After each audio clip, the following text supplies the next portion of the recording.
রাত 10টা, এক শহর নীরব। এক ঝটকায় ইতিহাস বদলে গেল। চট্টগ্রামের মাথায় উঠল বিপ্লবের পতাকা।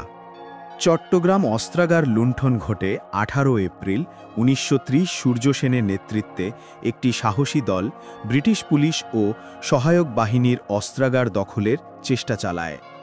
রাত 10টায় অভিযান শুরু। গণেশ ঘোষ একটা দলে পুলিশ অস্ত্রাগার দখল করার জন্য এগোয়। লোকনাথ বলের দল অন্যটি। মোট প্রায় 65 জন ছিল অংশগ্রহণকারী। লক্ষ্য টেলিফোন ও টেলিগ্রাফ কাটা, ট্রেন রুখে দেওয়া এবং অস্ত্র সংগ্রহ। কিন্তু গোলাবারুদ খুঁজে পাওয়া যায়নি। তবু তারা শহরে বড় ধরনের বিশৃঙ্খলা সৃষ্টি করে। এখন তারা শহরকে ন্যায়সঙ্গতভাবে স্বতন্ত্র ঘোষণা করে। সেনারা সরকারি স্থাপনার উপর সংকুচিত অভিযান চালায়। সূর্য সেন নিজে জাতীয় পতাকা উত্তোলন করেন, সিম্বলিক কিন্তু মন্থর সাড়া জাগানো। কয়েক দিনের মধ্যে ব্রিটিশরা তাদের থেকে পাল্টা আক্রমণ শুরু করে।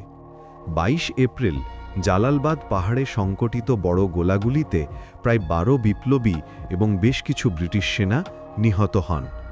এটি অভিযানটির সবচেয়ে রক্তক্ষয়ী পর্ব। চিন্তা করুন, এই লড়াই পরে বিপ্লবীরা ছোট ছোট গ্রুপে ছড়িয়ে পড়ে, বহু গ্রেপ্তার। সূর্য সেন যে পরিণতি ভোগ করলেন তা ইতিহাস জানে। তার দমন নিষ্পত্তি বহু বছরের আন্দোলনকে বদলে দেয়। চট্টগ্রামের এই আন্দোলন থেমে থাকেনি। পরবর্তী বছরগুলোতেও বিপ্লবীরা বিভিন্ন আক্রমণ চালায়। 1932 সালে প্রীতিলতা ওয়াদ্দেদার নেতৃত্বে পাহাড়তালি ইউরোপিয়ান ক্লাব আক্রমণ তার উপস্থিত জীবনীতে স্মরণীয়।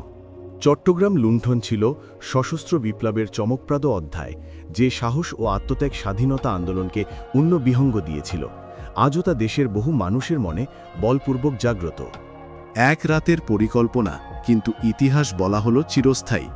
ভিডিওটি যদি ভালো লেগে থাকে তাহলে লাইক, সাবস্ক্রাইব এবং কমেন্ট করতে ভুলবেন না। দেখা হচ্ছে আগামী দিন নতুন এক ইতিহাসের গল্প নিয়ে।